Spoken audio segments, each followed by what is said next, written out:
huge week in the Mountain West concludes, and we're here for a recap.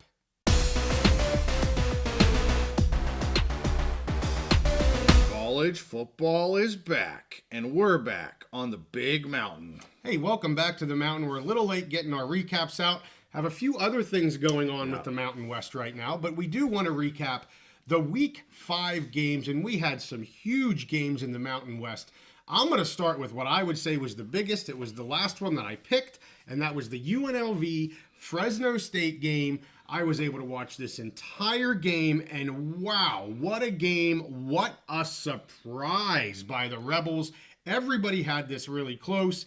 Anybody that saw our pick episode, I took UNLV with the money line because the line was kind of hovering. It's like 1.5, I think. 1.5, 2.5. It was moving all over the place because of the Sluka issues. We did a game preview with Jason Kelly. He kind of let us know about Williams a little bit, what to expect. And my goodness gracious, I don't think anybody had any idea what was coming in this game with Williams. He looked amazing. Domination, and I texted you this, Steve. I know you were at the Penn State game, so I was trying to give you some updates. Domination in every phase of the game here by the Rebels. Offense, defense, special teams, coaching. When you look at individual players, quarterback went to the Rebels, running backs, wide receiver play, secondary play, defensive and offensive lines. I mean, when you get a score like that, you know, when it's 59-14, you have domination, and this was domination. Let's talk about Haj Malik Williams. He was the starter after Sluka left, and from everything that I saw, I know it's a one-game sample. This is an upgrade, Steve. Dual threat. He has great vision, really strong decision-making, and this is a Bulldog defense that's a good defense. I mean, maybe not the best in the Mountain West, but they are in the top 3 or 5 in the Mountain West. And he looked phenomenal. You heard a lot of talk coming out of UNLV. You know, this was the guy in the spring and the summer before they brought Sluka in. I know Jason Kelly said, you know, this guy has had more snaps with the first team offense through spring and summer and now than what Sluka even had. My goodness, did it show. And let me just say, you can see he trusts the number 1 stud receiver, Ricky White. I made a flub and called him Ricky Williams, but I'm not the only one. It happens. The announcers on the show actually, Yes. or the announcers on the broadcast actually did it too, so I didn't feel as bad. Don't let Michigan fans hear Yes, you get no. a name wrong slightly. No, I have so much going on. I'm lucky I'm able to talk in sentences right now, Steve. But anyway, hey, I want to go over his numbers here because he was 13 of 16, so he didn't throw the ball a lot. He really didn't need to. But when he did, 81% completion rate, used Ricky a lot. Remember, Sluka was in the 40s. He was well under 50. I want to say 43% or something. Not a great passer. We didn't see a lot of great passing. Here with Williams, he had 182 yards and 3 touchdowns. He also had 12 carries for 119 yards and another touchdown. Fantastic play from him. And as I said, the commitment to Ricky White, the trust, trying to make sure he got him the ball. You saw that was Williams's go-to guy, and Ricky did not disappoint. 10 receptions, 127 yards, 2 touchdowns. White also had a scoop and score off of a block punt. So I mentioned the special teams. They're scoring touchdowns on special teams too because of block punts and stuff. Ricky White with a fantastic game. They had 8 different ball carriers here in this game. The team average was 6.7 yards per carry. Both Kylan James and Jaden Thomas were the standouts there. Jaden Thomas looked good. He does special team stuff too. Really made his presence known. Total rushing yards here, Steve, are 254 for the Rebels, 30 for Fresno State. You'll remember me saying the running game with the Bulldogs has been a concern of mine from the beginning of the season. It is not consistent enough, and here we go. 30 rushing yards for the entire game. I have to talk about defense here, Mikey Keene, and then I'll let you chime in, Steve. Defensively, domination here over the Fresno State offense. They had 4 sacks. They had 8 tackle for losses. They have 4 interceptions. Canelon, the guy I've been high on, that transfer from Texas, made an amazing catch for an intercept. He looked like the receiver on the play, making some crazy catch. Fantastic. He is a special talent. I think he has an interception in every game or something like that. I mean, he's just amazing. They actually got to Keene. They hobbled Keene a few times. Not injuries that's going to keep him out, but kind of holding his side. You could just see he wasn't comfortable in the pocket. He was not comfortable behind his own line. Keene ended 27 of 41 for 66%. I mean, that's good numbers. 66% for your quarterback. That's pretty good. 316 yards passing. That's pretty good. He had 1 touchdown to Delana. He had 2 interceptions, but then just no help in the running game. Sherrod, 9 carries for 5 yards. They said he was kind of banged up. That's why he sat out the previous game. Gilliam, 7 carries for 30 yards. The team average, Steve, 1 yard per carry. That's all they got. Here we are moving forward. UNLV gets a very dangerous Syracuse team at home next week. But I'll tell you, everything I've seen from this team, they are up to any challenge put in front of them. They are amazing. The dogs are off next week. They can lick their wounds, and then they can come back after that. But nobody thought this would be a complete domination by the Rebels, and that is exactly what it was. The last thing I want to point out, I saw they had over 500 recruits in the stadium for this game. Wow, they packed the place. They sold out of tickets for student tickets. I think they added some more then. I mean, you couldn't have a better game to bring in 500 recruits to watch a high-powered game like this. So anyway, unbelievable. I know you weren't able to watch it, but any comments you want to make? I saw just a few plays of the game, not much at all. But regarding Williams, I remember in the offseason when Sluka transferred in, there was a lot of rumblings, back and forth. Is Sluka the guy? Is Williams the guy? Yeah. It really didn't seem like there was a consensus, and that was part of the reason why I questioned Sluka at the beginning, and also going from where he was, Holy Cross up to this level. So I'm not saying that I predicted this, because it wasn't that. It was other people seemed to have problems that I read, and thinking that maybe Williams was better than Sluka to begin with. Sure. So it doesn't, obviously it was a big shock having Sluka leave, and then now you have Williams come in and he plays great. But it doesn't totally surprise me, just because there was those kind of rumblings, like you said, about Williams in the spring and getting all kinds of good reps and being a good player. But this is, if you're a UNLV fan, that's exactly what you want. Yeah. It's great to have a running quarterback who can make some plays now and then, but really, if you have a quarterback who can hit your best receiver, that's the difference between just good scrappy football and championship football. So that's awesome for them. And then I did see some national analysts leading up to this game questioning Fresno's O-line, seeing if they were going to be up to the task. Yeah. And obviously, they didn't protect Keene very well if he was getting knocked around, and they weren't opening holes for the running game. So that was obviously a major concern, and you just great win for UNLV, and they just keep on going. They keep on marching along, racking up great win. The story over the first 4 games was their wins out of conference, and now they get a huge win in conference right away at the beginning. So just great win for them. And I'll say, I know we're going to do a picks episode later on in the week. I'm kind of surprised at this line. I've watched a lot of Syracuse. I'm surprised at the line. Yeah. So I'm interested to see where that goes and what your pick's going to be on Wednesday. Okay. All right. That line has changed. It started at 2.5. Last I checked, it was up to 4.5. So we'll see what happens come Wednesday when we make our live picks on our live show. And yes, the offensive and defensive line here were with UNLV were the story of the game. We always talk about the playmakers and everything, but the lines were dominant over Fresno on both sides of the ball. And Ricky White actually made a comment in his press conference about, hey, Circa CEO, if you still want to give that money, $100K, give it to the O-line. Everybody great. Laughed, and I'm like, he's being dead serious. What are you? He's not making a joke. Right. He's being serious. It's all about, you have good lines, and playmakers. I don't want to say they're a dime a dozen. Special playmakers like one guy we're going to talk about in the next game are very special. But if you can dominate the lines, you're going to win a ton of football games. Well, there's certainly some irony there when a rich guy wants to come in to keep a player that it looks like they don't even actually need. Yes. Maybe they do need to pay the unsung heroes. Absolutely. Well, let's get to the next huge game, the game that I had 2 Big Mountain Ice Cold Locks on here, Steve. Boise State versus Washington State, and I was pretty confident in Boise here because of some of the issues I thought Washington State was going to have specifically on offense. They were really tested against San Jose State, and there are better defensive players on this Boise State team, and boy, did they come out to play. So Boise wins 45-24. You know, it was a close game. It started out as a very close game, back and forth, but man, a butt whooping then occurred really in the second half. It was only 17-10 at half.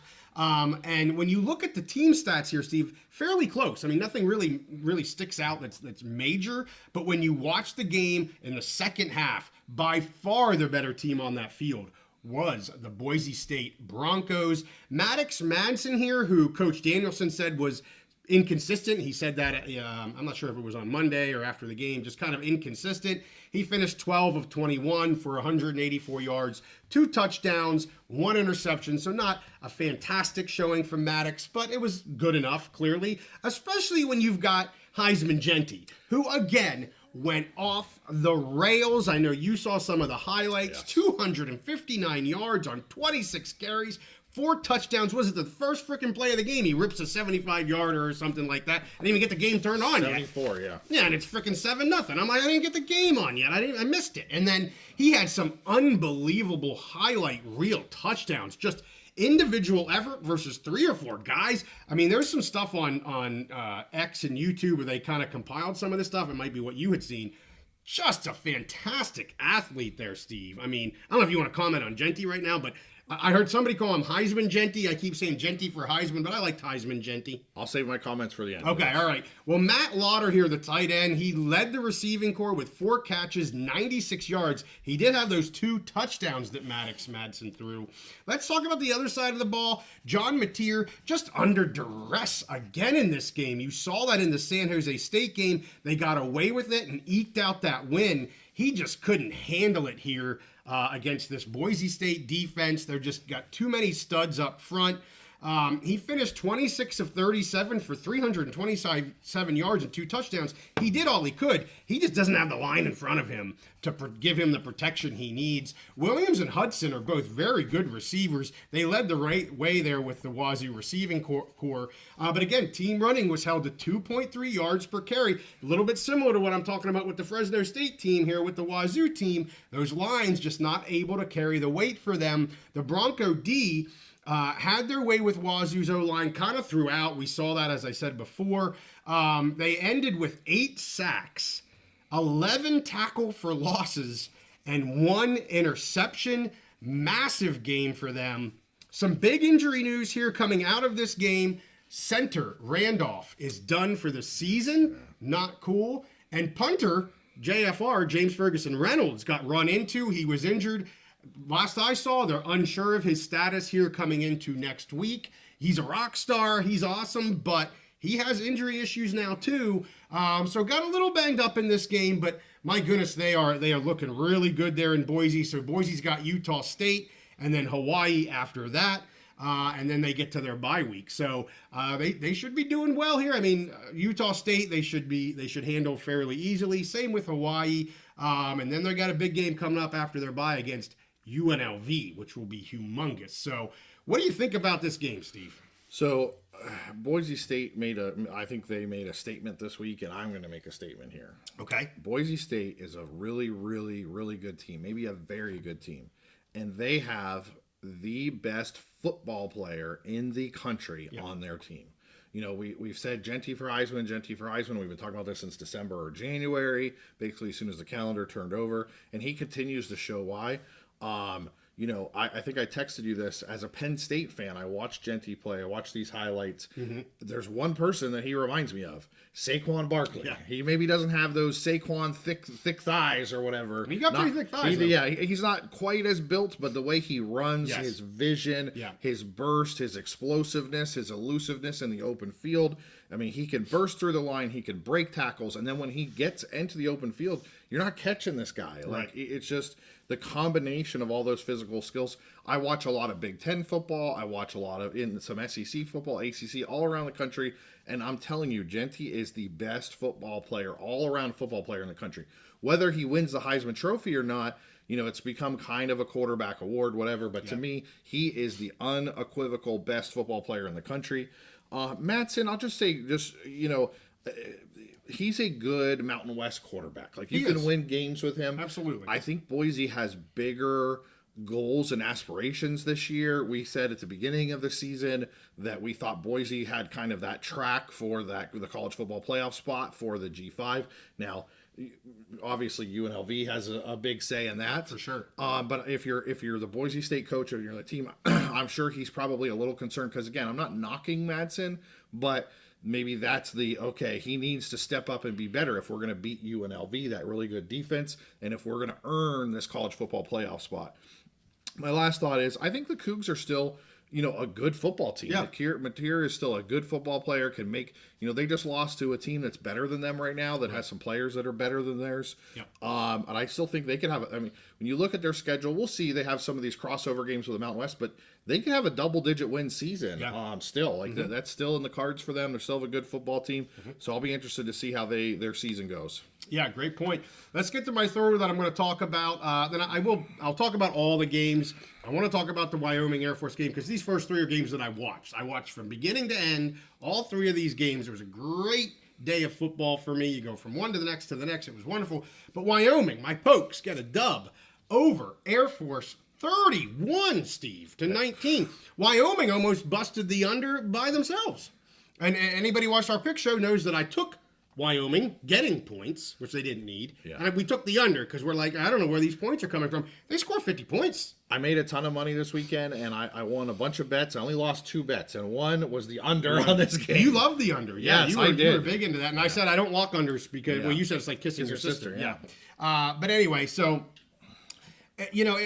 fairly comparable, again, team stats. When you look at the team stats, and really back and forth in the first half. The first half was really just the Pokes that, you've been watching for the first 4 games, and I'm like, here we go again.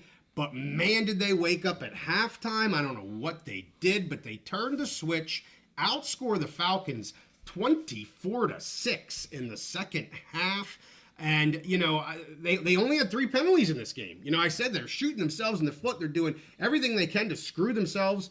And 3 penalties. I'll take that from now on, please. There was a silly penalty by Bert Noli. He stands over the guy, and he's a leader of the team. He should know better than that. At the same time, I get it. Some frustration. They're 0-4, and you can finally, you're finally getting some confidence, and you're making some plays, and you're, it's just been a long time coming. So I get that, and I'll get the Svoboda on that as well. Finally, Steve, we see the Pokes feature a run game. Prominently here from Sam Scott getting the most of the carries because James was actually out. I want Sam Scott to be getting most of the carries for the rest of the season. The kid runs downhill. He's a power runner. Stop with this juke stuff. I'm looking for a hole, and then, oops, I lose 3 yards. Just hit the hole and go. You're at least going to get a couple freaking yards that way. And he opened up. He hit a hole, and he hit a couple nice runs, 15-yarders several times. Svoboda here, Steve, 71%. He was 15 of 21. And let me tell you, in the second half, he was zinging the ball. He fit one into a very tight window for Gillenborg. It was really, really nice. He also had 12 carries for 70 yards and 2 touchdowns, which was amazing because I've been asking for that as well. His 2 favorite targets here were Durr, who was great. And if you remember back on our preview, our good buddy Jim actually mentioned this kid. Yep. Durr is one to watch. Durr Jr., he's young, but man, he's explosive. He's fast. He was getting the ball thrown to him, and he was making the plays in this game. Gillenborg as well, looking to be confident in both of those 2 guys to throw the ball to. And I'll just say that second touchdown run for Svoboda, he went off the freaking rails. He just, he was super excited. Again, you can just see some of that being exciting and some of just the frustration. We finally are able to score, win games, do what we want to do. There was a lot of that in this game. Boucher, your buddy that tries to throw the ball with the Falcons, he actually was throwing the ball pretty well in the first half. Now, they're fairly open guys because the Pokes are trying to stop the run, but he did have some really nice throws. He, though, completely stops that in the second half. He ends 6 of 13 for 115 yards, carried the ball 19 times for 30 yards. The Falcons averaged 43.5 yards for the game and 2 touchdowns. I should say that's 4.5 yards per carry. 4.5 yards per carry and 2 touchdowns. The Pokes D ended with 2 sacks and 7 tackles for a loss. Thank you, D, for getting into the backfield here. Air Force here just continues to score points, or struggle to score points. Yeah. Really struggling. That's going to be all season. But I will say this was a defense for the Falcons that held San Jose State to 17 points, and that is a very high-powered offense. So, Pokes, you should feel really good that you were able to score 31 points against the Falcon defense. You know, their offense isn't very good, but their defense is typically good, and they held a high-powered offense in San Jose State to 17 points. So, really good win here. Air Force has to go and play the undefeated Navy next. 4-0 Navy. Who just crushed Memphis last week. Yeah, just crazy stuff going on, and the Pokes are off. So that's where they're at. Anything you want to add there? And I'm going to briefly mention the Mexico's games and the Aztec game. We spent all offseason talking about Svoboda and how he could be a really dynamic player for them. He could be this year's version of Maeva. And then I watched the first 3 games, and I'm texting him like, why are they making him a drop-back quarterback? Yes. Like, that's not what he is at this point. And we both, you and I, have been harping on, let him run, let him get out of the pocket, let him make that decision. He is a natural, instinctual athlete who's big and strong and physical. Let him get out. Let him make that decision of, am I going to run it or am I going to throw it? Let him build that confidence. And so to me, if I'm a Wyoming fan, I don't care about wins or losses the rest of this year. I mean, it's always fun to win, but for me, the biggest thing, Svoboda can be a difference maker for them going forward next year. So I want to build his confidence all season. I want to run all those plays where he was dropping back and throwing picks. Take those out of the playbook, and give him the plays that are going to build that confidence. You can work on the mechanics and all that crap in training camp and spring ball and all that. Let's build his confidence. Let's have fun. Let him run. Let him be an athlete. Let him throw when he is comfortable throwing. Don't force him to be a drop back quarterback. And we might have some Cowboys fans may have some fun watching him just eat like this the rest of the season. Well, I said it's the second season in conference. This is when you got to win games. Put away the 0-4 out of conference record. Start over. They get the win. Build off of it. Last thing I'll say is Harrison Whaley, they have said, will be coming back. They expect him to come back for the Utah State game. So all of a sudden, Pokes fans are like, ooh, maybe we got something going on here. Yeah, we're 1-4, but we're 1-0 in conference, and that's what we can focus on. New Mexico 50, New Mexico State 40. Just a flippin' offensive feast going on down there in New Mexico. I'm not really surprised by this high-scoring game. Dampier finished 13 of 28, 248 yards, ran for another 70 yards and 3 touchdowns. Just a dramatic dual threat there for the Lobos. Rogers also had 3 touchdowns in their running game. So all 7 were rushing touchdowns, which is crazy. They're just running all over the place. The Lobos are off this week. And then they host Air Force on October 12th. That definitely a possible win there for the Lobos. So they may be on a bit of a roll, just like we talked about with the Pokes. Then I didn't get to see that game. I didn't get to see this game. 22-21, CMU beats the Aztecs. I had picked CMU. They did not cover for me. They did win the game, but they did not cover. The Aztecs were leading here at half, 21-13, but then the offense puts up no points in the second half, allows the Chippewas to kick a game-winning field goal with 5 seconds left, 46 yards out, and they lose the game. Of course, this is not the start that the Aztecs were hoping for with this new offense, this Aztec fast. They sit at 1-3. They start conference play next week against a solid Hawaii team. They are at home in San Diego State. And then after that, they have to travel to Laramie. So if the Pokes are getting their game on, I'm not sure it's getting much easier for the Aztecs. So we'll see what happens. I'm hoping to be able to see more Aztec games here coming up. It's just not a team I've been able to watch other than I think it was week 1. We've said all along since preseason this was a rebuilding year for San Diego State, and I just where's that guy, our favorite San Diego State Aztec fan that likes to complain in the comments that we're crapping on the Aztecs. We're not crapping on the Aztecs. It's a rebuilding year. They're not very good this year, and we're just calling it as it is. Yeah. So I went 5-2 on my picks. I was 4-1 against the spread. I was 1-1 in my over-unders. But the most important thing, Steve, 2-0 on my locks.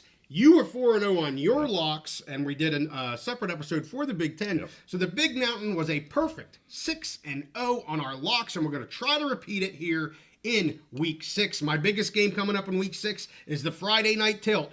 Syracuse at UNLV. It's on FS1. Go Rebels, and I'm done.